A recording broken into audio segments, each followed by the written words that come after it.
विकल्प ए में जरूरी चीजें शामिल हैं, असीमित सप्लाई, विकातलन मशीन गन, असीमित गोला बारूद। सी, एक बेहतरीन महिला नौकरानी को बुलाना और पूरी वफादारी। मुझे पहले से ही पता था कि 1 घंटे में तेज गर्मी वाला रेगिस्तान आ जाएगा और इंसानों के रहने लायक माहौल खराब हो जाएगा। व्यवस्था और नियम धीरे धीरे खत्म हो जाएंगे। रेगिस्तान में सुरक्षा और खाना सबसे जरूरी समस्याएं हैं। मैंने सीधे ए चुना। अगले ही पल मेरे सामने वाला किराए का घर जन्नत से जहन्नुम में बदलने लगा। मैंने अपनी आंखों से पतली दीवार को देखा जो चांदी और सफेद धातु की एक परत से ढकी हुई थी और उसमें से ठंडी बनावट महसूस हो रही थी। खिड़की का आम कांच चटक गया और तेजी से बैंक काउंटर की तरह बुलेट प्रूफ कांच में बदल गया। उस पर अपने आप एक और परत चढ़ गई जो अंदर से पारदर्शी थी और बाहर से काली। ऊपर लगा बिजली का पंखा गिर गया और जमीन पर गिरने से पहले ही वो एक रोशनी में बदलकर गायब हो गया। उसकी जगह एक अदृश्य सेंट्रल एयर कंडीशनिंग सिस्टम आ गया। कमरे की ठंडी हवा ने तुरंत पूरे कमरे को भर दिया जिससे मेरे शरीर की सारी गर्मी दूर हो गई। कमरे का तापमान 30 डिग्री सेल्सियस से तेजी से नीचे गिरा और आखिर में 18 डिग्री सेल्सियस पर आकर रुक गया। मैं दीवार के पास गया और उस ठंडे फ्रेम को छुआ। मैंने उस पर दस्तक दी और एक सुखद एहसास हुआ। वो स्टील की प्लेट से भी ज्यादा मजबूत था। मैंने नल खोला और साफ पानी बह निकला। मैंने लाइट का स्विच दबाया और पूरा कमरा एक सफेद रोशनी से जगमगा उठा। ये बहुत बढ़िया है। मैं आ भरे बिना न रह सका। अभी बात यहीं खत्म नहीं हुई थी। मैंने देखा कि खाली स्टोर रूम और फ्रिज इस समय पूरी तरह से भरे हुए थे। फ्रिज में हर तरह की चीजें भरी हुई थी। आलस भगाने वाले स्नैक्स, पसंदीदा ड्रिंक्स से लेकर इंपोर्टेड बियर तक, वॉशिंगटन के लॉबस्टर और भी बहुत कुछ। स्टोरेज रूम में चावल, आटा, खाने का तेल, अलग अलग तरह के डिब्बे और हॉट पॉट रखे थे। मैंने अंदाजा लगाया कि ये चीजें मेरे अकेले खाने पीने के लिए कई सालों तक काफी होंगी। बदलाव पूरा हुआ। आपका जीवन सुखमय हो। सिस्टम की आवाज फिर से गूंजी और फिर शांत हो गई। मैंने अपने फोन की तरफ देखा। बाजार बंद होने में अभी भी 45 मिनट बाकी थे। हालांकि खाने पीने की चीजों की कोई कमी नहीं थी, लेकिन एक ऐसे इंसान के तौर पर जिसके पास थोड़ा बहुत स्टोरेज स्पेस था, मुझे हमेशा यही लगता था कि इस तेज गर्मी के बाजार में पानी और बर्फ यकीनन सबसे ज्यादा मुश्किल से मिलने वाली चीजें थी। मैंने तुरंत अपने फोन पर डिलीवरी और शॉपिंग के सारे ऐप्स खोल दिए और पागलों की तरह खरीदारी शुरू कर दी। हे वाटर स्टेशन, मुझे पानी के 100 बैरल चाहिए। हाँ, सबसे बड़े वाले। क्या आप डिलीवरी नहीं कर सकते? मैं ज्यादा पैसे दूंगा। एक बैरल के लिए मैं आपको 50 युआन एक्स्ट्रा डिलीवरी चार्ज दूंगा। अभी के अभी मेरे पास पहुंचाओ। हे सुपरमार्केट, तुम्हारे स्टोर में जितनी भी बर्फ है सब मुझे चाहिए। पैकेट वाली हो या खुली, सब मुझे दे दो और साथ में अलग अलग तरह के ड्रिंक्स भी। हाँ, सब के सब। पैसों की कोई दिक्कत नहीं है। बाय। आधे घंटे के अंदर सब कुछ पहुंचा देना। मैं इतनी जल्दी में था कि लगभग हड़बड़ाते हुए फोन कर रहा था। जल्द ही पानी पहुंचाने वाला पहला लड़का पानी का एक बैरल लेकर ऊपर आया। उसके पसीने छूट रहे थे। उसके कपड़े पसीने से इतने भीगे हुए थे कि उन्हें निचोड़ने पर पानी निकल आता। दरवाजे से अंदर आते ही उसने शिकायत करना शुरू कर दिया। मैंने उसकी बातों पर ज्यादा ध्यान नहीं दिया। मैंने सीधे उसे पैसे दे दिए और उससे कहा कि बाकी का सामान भी जल्दी से ऊपर पहुंचा दे। फिर बर्फ के टुकड़े, ड्रिंक्स और हर तरह के स्नैक्स भी आ गए। डिलीवरी करने वाले लड़के बहुत जल्दी में थे। मैं अपने इस छोटे से किराए के घर के दरवाजे पर खड़ा था। वहाँ का माहौल किसी खाने के बाजार जैसा हो गया था। वे सब के सब इस तेज गर्मी की शिकायत कर रहे थे। पसीना बह रहा था। मैं बस बेवकूफों की तरह उन्हें देखता रहा। मुझे उन्हें कुछ भी समझाने की जरूरत महसूस नहीं हुई। मैं बस उन्हें जल्दी करने के लिए कहता रहा। एक एक मिनट करके समय बीतता गया। मैंने अपने फोन पर चल रहे काउंटडाउन की तरफ देखा। मेरा दिल तेजी से धड़क रहा था जिस पर मेरा कोई काबू नहीं था। काउंटडाउन फिर से 0 पर पहुंच गया। खिड़की के बाहर सूरज बहुत तेज चमक रहा था। उसकी चमक कुछ ज्यादा ही तेज थी। वो इतना तेज चमक रहा था कि मुझे लगा जैसे वो जमीन को भी जला देगा। तभी नीचे से एक जोरदार चीख सुनाई दी। उस चीख ने पूरे मोहल्ले की खामोशी तोड़ दी। लग रहा था जैसे अब सब कुछ खत्म होने वाला है। वो चीख किसी संकेत जैसी थी। वो चीख मोहल्ले के हर कोने में गूंज उठी। मैं खिड़की की तरफ बढ़ा। मैंने उस मोटे खास किस्म के शीशे से बाहर झांका। एक डिलीवरी बॉय अभी अभी कार से बाहर निकलने वाला था। उसे देखकर ऐसा लग रहा था जैसे कोई उसकी हड्डियां खींचकर बाहर निकाल रहा हो। वो धीरे से जमीन पर गिर पड़ा। उसकी त्वचा लाल पड़ गई और उस पर फफोले उभर आए। वो पूरी तरह से जमीन पर लौटने लगा। पास ही पेड़ों के झुरमुट के नीचे कुछ बुजुर्ग औरतें और मर्द भी वैसी ही डरावनी आवाजें निकाल रहे थे। वे सब चीख रहे थे। कुछ लोगों ने भागकर गलियारे में जाने की कोशिश की, लेकिन कुछ ही कदम चलने के बाद वे जमीन पर गिर पड़े। वे सब दर्द से कराह रहे थे। ऐसा लग रहा था जैसे पूरी दुनिया पलक झपकते ही एक विशाल भाप के पतीले में बदल गई हो। हवा में हर तरफ कुछ जलने की तेज गंध फैली हुई थी। मैंने नरक जैसे इस भयानक दृश्य को देखा, लेकिन मुझे कुछ भी महसूस नहीं हुआ। मैं पीछे मुड़ा और फ्रिज से एक बोतल ठंडी कोका कोला निकाली। मैंने उसे दांतों से पकड़ा। मैंने उसका ढक्कन खोला। मैंने उसे गटक लिया। ये ठंडा तरल पदार्थ ये मेरे गले से नीचे उतर गया। इसमें बुलबुले थे जो थोड़े ताजगी भरे थे। ये ठंडा था। ये बहुत ही आरामदायक था। मैं सोफे पर लेटा हुआ था। मुझे 18 डिग्री सेल्सियस का तापमान महसूस हो रहा था। बाहर से मुझे चीखने चिल्लाने की आवाजें और भी ज्यादा सुनाई देने लगी। मुझे ऐसा लगा जैसे मैं किसी VIP सीट पर बैठा हूँ और दिन के आखिर का जबरदस्त मजा ले रहा हूँ। ठीक उसी पल मुझे फिर से सिस्टम की आवाज सुनाई दी। प्रलय अपोकलिप्स आधिकारिक तौर पर आ गई है। चेक इन फीचर चालू हो गया है। आप रोजाना एक बार सामान्य चेक इन कर सकते हैं और चेक इन के इनाम के तौर पर 3 में से कोई एक चीज चुन सकते हैं। छात्रावास के मालिक के पहुंचने के बाद पहला चेक इन पूरा करने पर अतिरिक्त इनाम पाएं। क्या पहली महिला सेविका को तुरंत भर्ती करना संभव है? महिला सेविका को भर्ती करना है? नए हैंडबैग में विकल्प सी सबसे बेहतरीन महिला सेविका भर्ती कार्ड है। ये अब एक अतिरिक्त इनाम के तौर पर दिखाई दे रहा है। ये सिस्टम काफी हद तक इंसानी जैसा है। भर्ती करें। महिला सेविका भर्ती फीचर चालू हो गया है। ये छात्रावास के मालिक की पसंद के हिसाब से मिलान कर रहा है। मिलान सफल रहा। लक्ष्य व्यक्ति लिन मानमान है। उसकी पहचान जियांगछंग यूनिवर्सिटी की श्याओ हुआ यानी सबसे लोकप्रिय छात्रा के तौर पर है। वो मालिक के ही कॉलेज की सहपाठी है। वर्तमान स्थान होस्ट के दरवाजे के बाहर। स्थिति गंभीर रूप से निर्जलीकरण और शौक की कगार पर है। मेरे मन में एक लंबी और खूबसूरत आकृति उभर आई। वो सचमुच श्याओ हुआ ही थी। जो व्यक्ति उसका पीछा कर रहा था वो उसे नान श्याओ मन से बे श्याओ मन तक दौड़ाता हुआ ले आया था। मुझे उम्मीद नहीं थी कि ये सब इतनी तेजी और तूफानी अंदाज में होगा। अब सिस्टम उसे सीधे मेरे दरवाजे तक पहुंचाने वाला है। जब मैं ये सब सोच ही रहा था तभी दरवाजे पर एक हल्की और कमजोर सी दस्तक सुनाई दी। मैं दरवाजे की तरफ बढ़ा और दरवाजे पर लगे मॉनिटर का डिस्प्ले चालू किया। स्क्रीन पर एक लाल और सूजा हुआ चेहरा दिखाई दिया जो पसीने और आंसुओं से लथपथ था और लगभग कैमरे से ही चिपका हुआ था। वो लिन मानमान ही थी। उसकी ड्रेस जिस पर उसका नाम लिखा था पूरी तरह भीग चुकी थी और उसके शरीर से एकदम चिपक गई थी। इससे उसके शरीर की खूबसूरत बनावट साफ उभर कर आ रही थी। लेकिन उस वक्त किसी के पास भी उसकी तारीफ करने का समय नहीं था। ऐसा लग रहा था जैसे उसे अभी अभी पानी से बाहर निकाला गया हो और फिर आग पर भून दिया गया हो। उसके होंठ सूखे हुए थे और आंखें बेजान लग रही थी। वो बस अपनी जीने की इच्छा शक्ति के सहारे ही टिकी हुई थी। पानी अंदर है, मेरी मदद करो, बहुत गर्मी है, मैं तो मर ही जाऊंगी। उसकी आवाज टूटे हुए पेंच जैसी लग रही थी, पूरी तरह से निराशा और दर्द से भरी हुई। मैंने दरवाजा तुरंत नहीं खोला बल्कि पहले कॉल का बटन दबाया और फिर एक ठंडे बेपरवाह लहजे में दरवाजा खोला। लिन मानमान। दरवाजे के बाहर खड़ी लिन मानमान ने जब मेरी आवाज सुनी तो उसे ऐसा लगा मानो उसे डूबते को तिनके का सहारा मिल गया हो। उसने अपना सिर ऊपर उठाया और अपनी पूरी ताकत लगाकर दरवाजे पर जोर से हाथ मारा। ओह, तो अंदर कोई है। इसे मेरा नाम भी याद है। ये तो सच में बड़ी हैरानी की बात है। मैं उस ठंडे धातु के दरवाजे से टिक कर खड़ा हो गया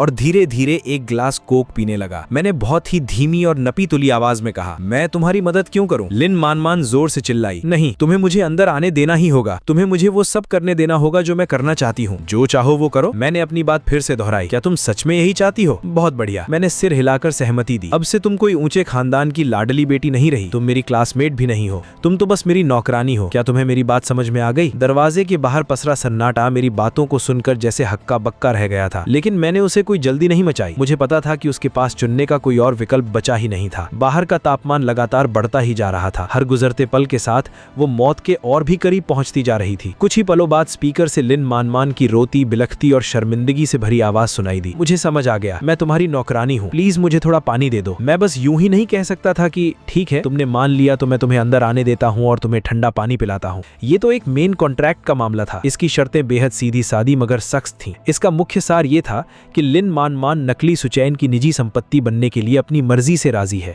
उसे नकली सुचैन के सभी आदेशों का बिना किसी शर्त के पालन करना होगा। वो कभी भी उसके साथ विश्वासघात नहीं करेगी। यदि उसने किसी भी नियम का उल्लंघन किया तो उसकी आत्मा को जलने जैसी असहनीय पीड़ा भोगनी पड़ेगी। लिन मानमान ने हवा में तैरते हुए अपने ही अक्स की ओर देखा। उसका शरीर अब और भी ज्यादा जोर से कांपने लगा था। उसे लगा कि शायद उसे कोई भ्रम हो रहा है, लेकिन जिंदा रहने की उसकी सहज वृत्ति ने उसे ऐसे शक में उलझने का समय ही नहीं दिया। कांपती उंगलियों और आंखों में उमड़ते आंसुओं के साथ उसने वर्चुअल स्क्रीन पर तय जगह पर अपना नाम साइन कर दिया। जैसे ही सिस्टम से नोटिफिकेशन की घंटी बजी, मैंने दरवाजा खोलने वाला बटन दबा दिया। भारी भरकम धातु का दरवाजा बिना किसी आवाज के सरक कर खुल गया और एयर कंडीशनिंग से ठंडी हुई हवा का एक जोरदार झोंका उसका स्वागत करने के लिए बाहर आया। लिन मानमान को देखकर ऐसा लगा मानो उसने जन्नत की रोशनी देख ली हो। लड़खड़ाते गिरते हुए वो तेजी से अंदर आई। जिस पल उसने दरवाजे की चौखट पार की, वो ठंडी जमीन पर गिर पड़ी। 18 डिग्री की ठंडी हवा के लिए बेताबी से सांसें लेने लगी और जैसे ही उसके पूरे शरीर को सुकून मिला, उसके मुंह से राहत भरी एक आह निकल पड़ी। मैंने दरवाजा बंद कर दिया और बाहर मची नर्क जैसी गर्मी और दर्द भरी चीखों को वहीं बाहर रोक दिया।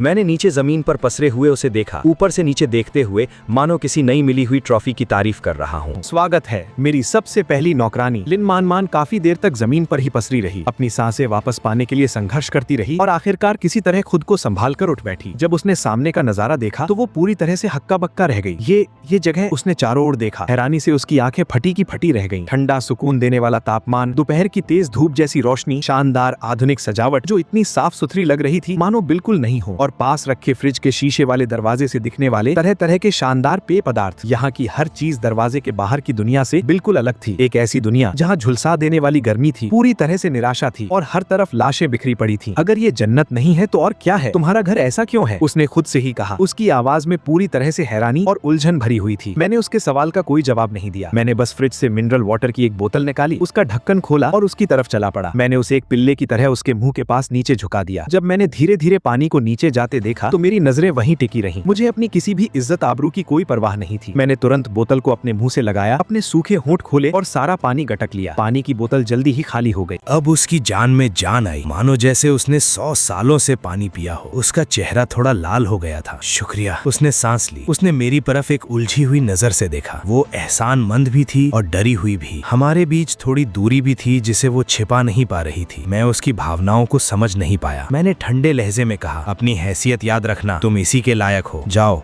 अभी नहा लो, साफ कपड़े पहन लो, मुझे अपनी नौकरानी से बदबू आना पसंद नहीं है। मैंने बाथरूम की तरफ इशारा किया। लिन मान ने अपने होंठ काटे, चुपचाप बाथरूम उठाया और बाथरूम में चली गई। मुझे बाथरूम से पानी गिरने की आवाज सुनाई दी। मेरा मूड बहुत अच्छा था। मैं एक ऐसी देवी के लिए लड़ रहा था जिसने कभी मेरी तरफ नजर उठाकर भी नहीं देखा था। ये एहसास ठंडी कोला पीने से भी ज्यादा मजेदार था। लेकिन ये तसल्ली ज्यादा देर तक नहीं टिकी। तभी दरवाजे की घंटी जोर से बजी। तुम्हारे अंदर जरा भी इंसानियत नहीं है, एसी हमें दे दो, हमें उसकी जरूरत है। मैंने दरवाजे की तरफ हाथ हिलाया और मॉनिटर चालू किया। मैंने देखा कि दरवाजे के बाहर 7-8 लोग खड़े थे। उनका लीडर ऊपर की मंजिल पर रहने वाला एक छोटा मोटा गुंडा था। वो आमतौर पर मौज मस्ती करने वाला लड़का था, लेकिन इस वक्त उसके हाथ में एक डंडा था। वे सब मेरी दरवाजे की तरफ घूर रहे थे। उनके पीछे कुछ और पड़ोसी भी खड़े थे। उनमें से एक आदमी ऐसा था जिसे मैं अच्छी तरह पहचानता था। ये आदमी हमारी सोसाइटी का नैतिकता का मसीहा माना जाता था। उसे हमेशा दूसरों को नैतिकता का पाठ पढ़ाना और उन पर उंगली उठाना पसंद था। अगर किसी की गाड़ी गलत जगह खड़ी हो जाए या कोई कूड़ा ठीक से न फेंके तो वो तुरंत वहाँ पहुँच जाता था। इस वक्त भी वो अपनी कमर पर हाथ रखे खड़ा था। उसने मेरे दरवाजे की तरफ देखा और जोर से चिल्लाया, अंदर कौन है? दरवाजा खोलो, ये बहुत ही नाजुक वक्त है, हमें एक दूसरे की मदद करनी चाहिए। तुम्हारे पास ही इतने अच्छे साधन मौजूद है, तुम बहुत ही मतलबी इंसान हो। दरवाजा खोलो, चलो हम सब अंदर चलकर छिप जाते हैं। मैंने स्क्रीन पर इन लोगों के बदसूरत चेहरों को देखकर हंसा। ये सच में भोले भाले बेवकूफों का झुंड है। इन्हें अभी तक ये एहसास नहीं हुआ है कि जमाना बदल गया है। अब कानून और नैतिकता सब बकवास है। अब तो बस मुक्का ही एकमात्र नियम है, तलवार चाकू। आज सफलतापूर्वक साइन इन किया। विकल्प ए, टोमाहॉक स्टेक का एक डिब्बा। विकल्प बी, शारीरिक क्षमता दोगुनी हो गई। विकल्प सी, टैक्टिकल क्रॉसबो चलाने की महारत। क्या दिख रहा है? चुने। मालिक को टैक्टिकल धनुष बाण चलाने की महारत हासिल होने पर बधाई। जानकारी की एक विशाल धारा मेरे दिमाग में समा गई। धनुष बाण की बनावट, डिजाइन की तकनीकें और ब्लेड की गणना वगैरह के बारे में। ऐसा लगा मानो मैंने इसका हजारों बार अभ्यास किया हो। ये मेरे दिमाग में गहराई से छप गया था। ठीक उसी समय मेरे हाथ में एक काला टैक्टिकल धनुष बाण आ गया, और एक ऐसा धनुष बाण जो ठंडी रोशनी से चमक रहा था। मैंने बड़ी सहजता से धनुष बाण को संभाला और तलवार लगा ली। मैंने मजबूत धातु के दरवाजे को लगभग 10 मिलीमीटर जितना खोला। अंदर से तुरंत ही गर्मी की एक तेज लहर बाहर आई। दरवाजे पर खड़े कुछ लोग और पड़ोसी सब गर्मी से बेहाल थे, इधर उधर भाग रहे थे। मेरे सिर के ऊपर खड़े उस सुनहरे बालों वाले आदमी ने मुझे देख लिया। उसने तुरंत अपने हाथ में पकड़ी लाठी ऊपर उठाई, मेरी तरफ इशारा करते हुए चिल्लाकर बोला, आखिरकार तुम बाहर ही आ गए। छोड़कर दरवाजा खोलो और जो कुछ भी तुम खाते पीते हो सब मुझे दे दो। उसने अभी अपनी बात पूरी भी नहीं की थी। शिव, हवा के कटने की एक हल्की सी आवाज सुनाई दी। मैंने ट्रिगर दबा दिया। वो तेज तीर ठीक दरवाजे के आर पार हो गया। वो पीले बालों वाले आदमी की जांघ में जा लगा। पीले बालों वाला आदमी सुअर की तरह चीखा। उसके पैर ढीले पड़ गए और वो जमीन पर घुटनों के बल गिर पड़ा। खून से उसकी पैंट तुरंत लाल हो गई। इस अचानक हुए वाकये से हर कोई हैरान रह गया। वो नैतिक आदर्श भी हरकत में आ गया। उसने मेरी नाक की तरफ उंगली की और मेरे मुंह पर उंगली मारी। तुम्हारी हिम्मत कैसे हुई इस छोटे से लैंटर्न से किसी आदमी को चोट पहुंचाने की? तुम एक अपराधी हो, मैं तुम्हें गिरफ्तार कर लूंगा। मैं हंसा और दरवाजे के पास से उसका कॉलर पकड़कर उसे खींचते हुए दरवाजे के ठीक सामने ले आया। मैंने एक तेज रोशनी पकड़ी और उसके चेहरे पर डाल दी। मैंने पूरी ताकत लगाकर उसका चेहरा कस कर पकड़ लिया। उसका चेहरा सूजा हुआ था और उसके मुंह से खून बह रहा था। वो हक्का बक्का रह गया और एक घमंडी चेहरे के साथ मेरी तरफ देखने लगा। मैंने अपनी आंखें बंद की और एक ठंडी आवाज में कहा, इतनी धीमी कि सिर्फ हम दोनों ही सुन सके, बूढ़े सुन ले, अंत नजदीक है, मेरे नियम ही नियम है। हा हा हा हा हा हा हा हा हा।